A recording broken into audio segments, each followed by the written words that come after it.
Hello, welcome to Retail Field Report. I'm Mezzenga, and on today's Research Field Guide, we're taking notes on September's Retail Club Conference with its co-CEO and founder, Krystina Gustafson. Krystina, thanks so much for joining us. Please introduce yourself to the Retail Field Report audience because this is the first time that they're hearing from you. And I'd love for you to explain why people should be paying attention to your latest venture, Retail Club.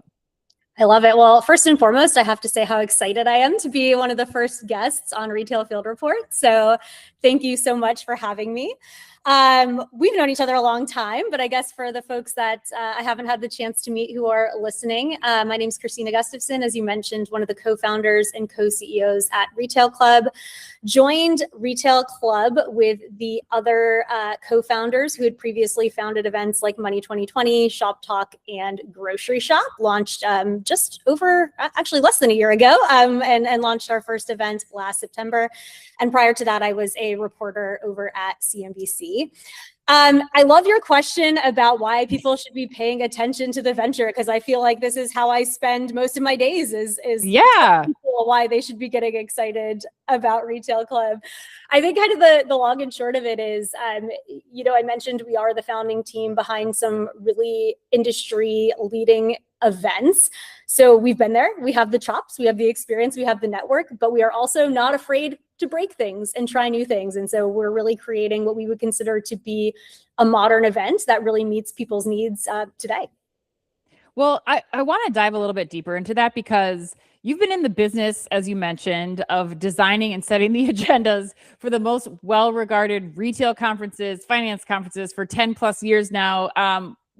What did you want to be different about Retail Club? What was like something that had to be when you were designing last year's event and now the second year's event? So this is going to sound sacrilegious coming from a head of content. I think the way that we really think about content is that it is part of the experience and it is not the product or the experience itself. I think if you think back, 10 years ago, content really was what sold tickets to events. And of course, these days, I would like to think the fantastic speakers that I am confirming for this event will do so as well. But I think really the way that we think about this a little bit differently is, content has become somewhat commoditized, right? And I don't mean that this is a commoditized conversation, but it's accessible on so many different platforms, right? You don't have to go to an industry event to hear from the leading practitioners. There's so much available on research reports, news articles, webinars, you kind of name it. And so I think how we think about it is how can we really lean into the in-person medium to deliver a type of content that is not possible in a digital format. And I think for us, that means, really going deeper, leaning heavily into AI, bringing out some different types of formats, and really just kind of sprinkling in the human side of things.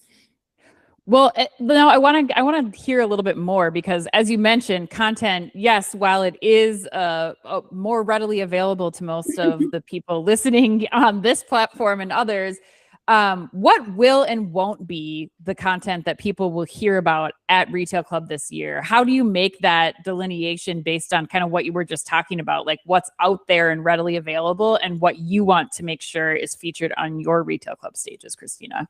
It's a really good question. There's probably a couple of ways to answer it. I think first and foremost, what I would hit on is just the fact that we are considering ourselves to be retail's only AI native event. And so what we mean by that is every single attendee who is coming, every single speaker who is on our agenda, basically every conversation that takes place on or off stage is really focused on AI.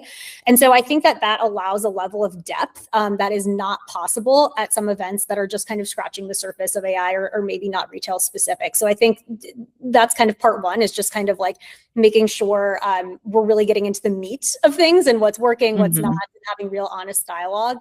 I think the other part of this, though, that we think a lot about is the formats, right? And I think, you can sometimes be a victim of your own success. And when you have a room of 1,000 attendees who are coming to hear from, the biggest speaker in the industry, in some cases, it can get a little bit watered down. And so I think what we really want to make sure that we're doing is providing an environment that feels really comfortable. The full event is entirely outdoors. People are showing up, as themselves in their sundresses and their, golf polos, not in just kind of like this like formal work attire. And so it really kind of breaks down a lot of these barriers. And to the extent possible, we're really trying to create content formats that are much more interactive, much more sort of small group oriented. So for example, our expert-led share groups are groups of 30 attendees coming together with a facilitator and having an actual conversation about AI topics like, whether you should have a short-term or long-term strategy. Is the brand website dead? What's actually kind of working in marketing today and things like that. So first of all, I love that the dress code is sundresses and golf polos. That's not a question that I had thought about asking you, but now I know, and thank you. It does make everyone a little more relaxed when you're rocking a golf polo. So Krystina, then the question that I'm asking on all of this retail field report content that I think is really important to drill down to now too is, how do you think that Retail Club then is really going to improve the lives of the retail industry attendees who are going to join you in September? What's their return on time and return on investment? Is it the small group type of environment where they really will get to connect with people? Is that something that you think kind of tops the list, or what would your answer to that be? I love that question. Yes, I do think the ability to really kind of have real discussions, whether it is the format that we were just talking about, whether it's the one-to-one meetings, whether it's, conversations happening over breakfast. We'll have a series of breakthrough experiences where you can get together in small groups and do everything from walk the beach to make mojitos together. I think really what it boils down to, though, is you get to curate your own agenda. So with this festival format, the way that I like to think about it is there's always something really interesting going on. And through our technology and programs, you get to select your own custom agenda of one. So, and your goals to get ROI and return on time from the event are probably going to look a lot different than mine, or someone who's, a senior leader at a large retailer brand might look a lot different than, the founder CEO of a really cool emerging tech startup. So the way that we think about this is the best way to deliver return on time is to actually give the power to our attendees to tell us how they want to spend their time and not have us dictate it. I think, a lot of traditional events, it's kind of like, okay, from this hour to this hour, you're in content. And now we're going to shepherd you to the expo hall to do this. And now we're going to shepherd you to the, XYZ, you name it. And you think what attendees want more than they do. And so we're kind of flipping the switch through this model and giving that power to attendees. So yes, some of the things that you shared, I think are the more concrete ways to bring that to life. But I think really kind of what I would say to anyone is just kind of, whether your goals are just to learn more about AI, whether it's to network, whether it's to meet solution providers, whether it's to recruit data scientists for your team. I mean, the possibilities are really endless. Or if you just kind of want to, commiserate a little bit about how anxious you are about the world of AI, like there's opportunities for you to do all those things. I love that, like connection being really at the core and being able to dictate your own schedule when you have, 1,000+ attendees coming to the show is a pretty unique thing. Now, if we're getting down to brass tacks, Krystina, the question that I feel like we don't hear from conference organizers, especially that we should hear more about, because it is a pitch for people to attend. So if you were one of the Retail Field Report listeners, what would your kind of 3 key bullets be to sell this to your boss or your boss's boss to fund, your attendance of this event? Yeah, it's a great question. I think for the retailers and brands specifically, maybe the 3 things that I would point to are: 1, you will walk away feeling a lot more confident in your AI roadmap. I think especially with this event happening in September, which, as we will all remember, last year is when we saw a lot of really big news coming out about agentic commerce and some other AI specific initiatives. A really good time to kind of be coming together, gaining confidence and pivoting perhaps where you still have the time to do so.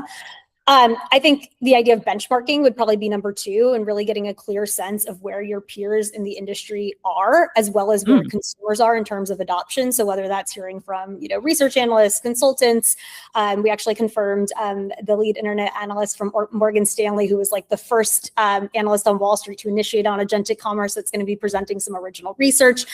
So really just kind of really immersing yourselves in where the industry is. And then I think the third one that I am personally very passionate about is just this whole idea of leadership in an AI era. And I think there are a lot of different ways that can rear its head.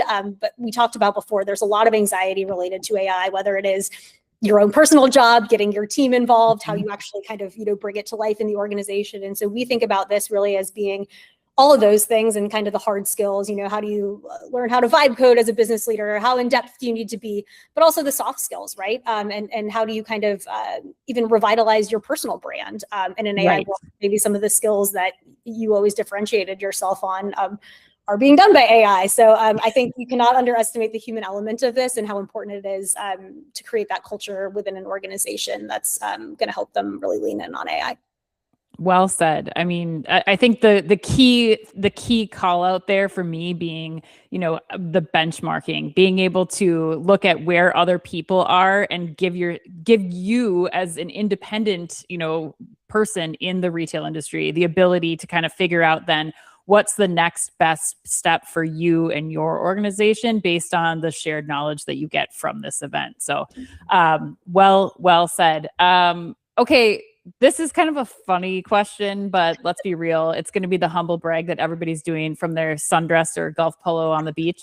But I want to know what you think the event or moment at Retail Club that will be most posted on LinkedIn and other social networks as people are humble bragging about their attendance at Retail Club. What will it be, Krystina? Oh my gosh. Well, I would say at its simplest form, I think it's just that oh my gosh moment when you arrive on site and you see that it's just, it's not an expo hall, it's beach houses and tents. And we are basically sitting on a turfed space that is literally right overlooking Huntington Beach. So I think the awe factor, the fact that the entire event takes place outdoors is kind of the easy answer. But I would say in terms of just kind of overall most posted moments, I would have to go back to what we were just talking about in terms of every individual having something unique that's going to be on their own agenda. Sure. I laugh because I was at our sister event in Miami Beach. It must have been a couple of weeks ago at this point. And one of the activations that they did was a mojito making class. And so I just happened to be in the area while they're doing this mojito making class. And it's, maybe 20 people doing this and they're sitting at picnic tables and they're kind of like, muddling up the stuff and they're shaking the mojito. And these people are having the time of their lives. But it's a small group experience, right? And so I think for me, what's going to be exciting is seeing all these little pockets from the different experiences, the different meetings, and all the different experiences that are happening on site that kind of come together to form that full picture. You never know who you're going to be making mojitos next to, Krystina. Yeah. I mean, you've mentioned that twice, and now I'm intrigued. If I'm taking a picture from my Retail Club experience, I'm hoping that it's at a mojito making class. Well, Krystina, thank you so much for joining us today. Most importantly, I want you to let everybody know how they can sign up for Retail Club, find out more if they're interested in attending and sponsoring. Let us know where to go and how to get in touch with you and the team. Yeah, for sure. So you can just go to retailclub.com to learn more. You can also reach out to me directly, Krystina@retailclub.com. We will also be offering through our hosted program where retailers and brands can attend budget-free and receive up to $1,250 in travel reimbursement if they participate in that program. So definitely something to check out if you are facing budget constraints in the lead up to the show. But yeah, would love to have everyone there. So feel free to drop me a line and visit the website. That's another good bullet to add onto your pitch to your boss or your boss's boss is too obvious. I needed more tangible, Well, thank you so much, Krystina Gustafson, the co-founder and co-CEO of Retail Club. I appreciate all of you. You have contributed to this Retail Field Report. And until next time, stay curious.